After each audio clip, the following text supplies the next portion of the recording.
आज हम लोग लाइन्स एंड एंगल्स में सबसे पहले ट्रांसवर्जल की कुछ प्रॉपर्टी को समझेंगे।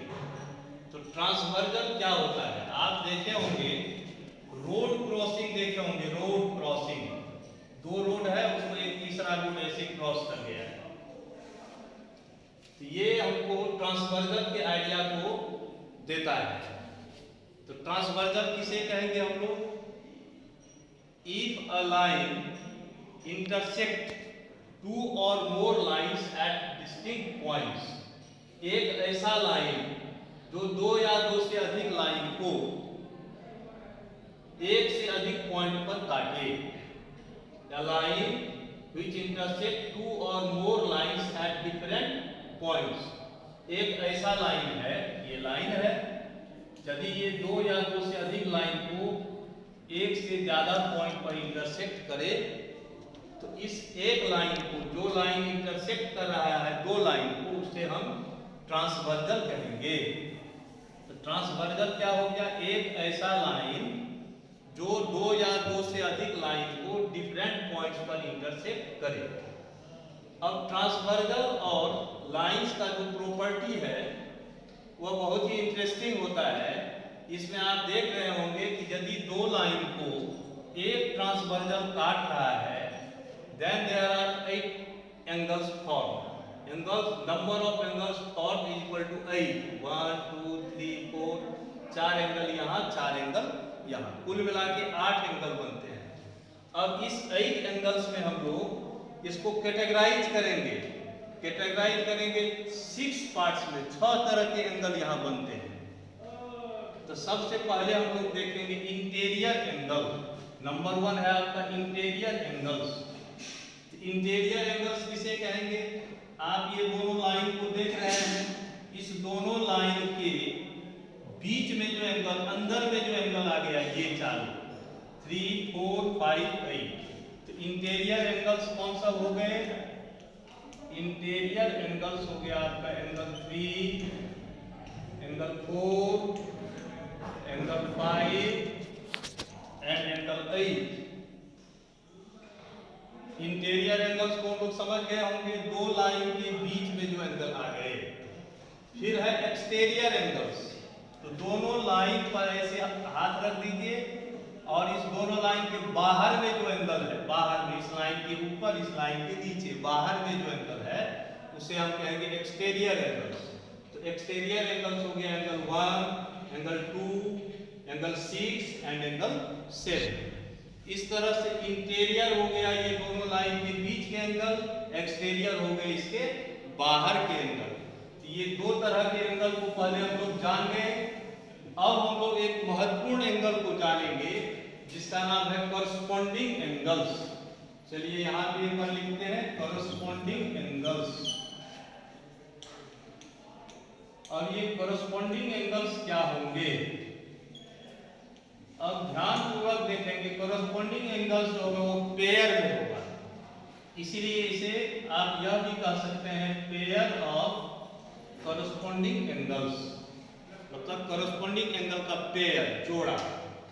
तो कॉरस्पॉन्डिंग एंगल्स को हम लोग कभी कभी फ्रेंड एंगल्स भी कहते हैं। फ्रेंड एंगल्स क्यों कहेंगे? ऐसे दो एंगल जिसमें बहुत ज्यादा समानता हो। अब आप जानते हैं फ्रेंडशिप कब होता है? जब दो बच्चों के सारे बिहेवियर, सारे इंटेंशन एक जैसे होते हैं, उनका व्यवहार एक जैसा होता है तो फ्रेंडशिप हो जाता है। तो ऐसे दो एंगल को खोजना है हमको पेयर में जिसमें समानता हो अधिक से अधिक। अब आप सबसे पहले देखिए एंगल 1 को देखिए, एंगल 1 और एंगल 8। ये दो एंगल को यदि आप देखेंगे तो एंगल 1 के नीचे में लाइन है और एंगल 8 के भी नीचे में लाइन है, एक समानता पाई गई। फिर एंगल 1 के लेफ्ट में ट्रांसवर्जल है, एंगल 8 के भी लेफ्ट में ट्रांसवर्जल है, दूसरी समानता पाई गई। और तीसरी समानता जो सबसे बड़ी बात है, एंगल 1 का जो डायरेक्शन है, देखिए ध्यान से देखिए, ये डायरेक्शन है, एंगल 8 का भी यही डायरेक्शन है, दोनों सेम डायरेक्शन में बढ़ सकता है। ऐसे दो एंगल को हम लोग कहेंगे करस्पॉन्डिंग एंगल्स या पेयर ऑफ करस्पॉन्डिंग एंगल्स। तो एंगल 1 और एंगल 8 पहला पेयर हो गया करस्पॉन्डिंग एंगल्स का, एंगल 1 एंड एंगल 8। इसी तरह से आपका दूसरा पेयर हो सकता है ये दोनों एंगल, एंगल 2 और एंगल 5, क्योंकि इसका डायरेक्शन देखिए, एंगल 2 इधर ट्रांसवर्जल इधर है, इसका भी ट्रांसवर्जल इधर है, एंगल 2 एंड एंगल 5 ये करस्पॉन्डिंग एंगल हो गया। फिर है आपका 4 और 7 को देखिए, 4 के ऊपर पर लाइन, 7 के ऊपर पर लाइन, 4 के ऊपर में लाइन है, 7 के ऊपर में लाइन है, 4 के लेफ्ट में ट्रांसवर्जल है, 7 के लेफ्ट में ट्रांसवर्जल है। अब फिर डायरेक्शन यदि आप देखेंगे तो 4 का डायरेक्शन ये है और 7 का डायरेक्शन ये है, दोनों एक ही डायरेक्शन में जा रहा है। देखिए 4 और 7 दोनों का डायरेक्शन एक ही है। ऐसे दो एंगल को फिर हम लोग करस्पॉन्डिंग एंगल कहेंगे। तो अगला करस्पॉन्डिंग एंगल्स हो गया angle 4 and angle 7, similarly angle 3 and angle 6। तो सबसे पहले आपको करस्पॉन्डिंग एंगल्स को खूब अच्छी तरह से सीख लेना है। करस्पॉन्डिंग एंगल्स यहाँ 4 पेयर हो गया। अब आपका दूसरा है alternate interior angles, alternate interior angles, alternate interior angles. Corresponding के बाद अल्टरनेट इंटीरियर एंगल्स। अब यहाँ पे देखिए यह भी एंगल पेयर में होगा। अब ध्यान से देखिए, यदि आप एंगल 4 को देखें और एंगल 5 को देखें, एंगल 4 और एंगल 5, इस दोनों एंगल को देखें तो अल्टर शब्द का अर्थ होता है उल्टा। एक दूसरे को हम लोग कहते हैं बहुत अल्टर है, अल्टर मतलब उल्टा, मतलब दोनों में उल्टा का संबंध हो, दोनों में जो है बहुत सारी भिन्नताएं हो।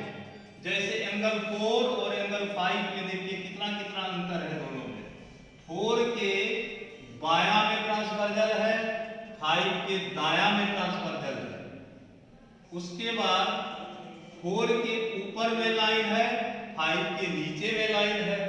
अब फिर डायरेक्शन देखिए, 4 का ये डायरेक्शन है और 5 का ये डायरेक्शन है।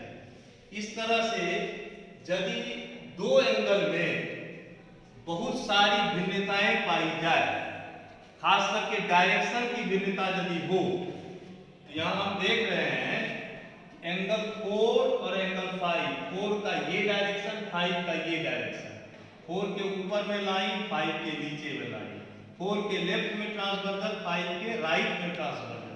तो ऐसे एंगल को हम लोग कहेंगे pair of alternate interior angles. तो पहला अल्टरनेट इंटीरियर एंगल्स हो गया एंगल 4 एंगल 5। अल्टरनेट भी हो और इंटीरियर भी हो, ये दोनों 4 और 5, इंटीरियर तो है, अल्टर है, उल्टा है। इसी तरह से 3 एंड 8 दूसरा पेयर हो गया अल्टरनेट इंटीरियर एंगल का। इसी तरह से आपका है alternate exterior angles, alternate exterior angles मतलब एक्सटीरियर एंगल हो और वह अल्टर हो। अब जैसे एंगल 1 को देखिए और एंगल 6 को देखिए, 1 का डायरेक्शन इधर है, 6 का डायरेक्शन इधर है, दोनों एक्सटीरियर भी है। तो अल्टरनेट एक्सटीरियर एंगल्स का पहला पेयर लेंगे आप एंगल 1 एंड एंगल 6। इसी तरह से यहाँ एंगल 2 और एंगल 7, एंगल 2 एंगल 7। तो अल्टरनेट इंटीरियर हो गया, अल्टरनेट एक्सटीरियर हो गया। अब एक और हम लोग पेयर ऑफ एंगल्स यहाँ सीखेंगे जिसे हम लोग एलाइड एंगल्स के नाम से जानते हैं, एलाइड एंगल, एलाइड एंगल्स। अब यह एलाइड एंगल्स क्या होगा? ऐसे दो इंटीरियर एंगल जो ट्रांसवर्जल के एक ही साइड में हो, जैसे ये ट्रांसवर्जल है, ट्रांसवर्जल के एक ही साइड में ये और ये इंटीरियर एंगल है। ट्रांसवर्जल के सेम साइड में एक ही तरफ के जो इंटीरियर एंगल्स होंगे उसे हम कहेंगे एलाइड एंगल्स, मतलब angles on the same side of transversal, angle 4 and angle 8। Similarly, angle 3 and angle 5. These are pair of allied angles, जिसे हम लोग कहेंगे angles on the same side of transversal। ये इतने महत्वपूर्ण पेयर ऑफ एंगल्स को यदि आप सीख लेंगे तो इस पर जो है अब हम लोग कई तरह के क्वेश्चन को सॉल्व करेंगे इस ट्रांसवर्जल प्रॉपर्टी से। अब इसमें आगे जो आपको दिया हुआ है उस पर हम लोग चर्चा करते हैं। अब आपको कहा जाएगा कि a transversal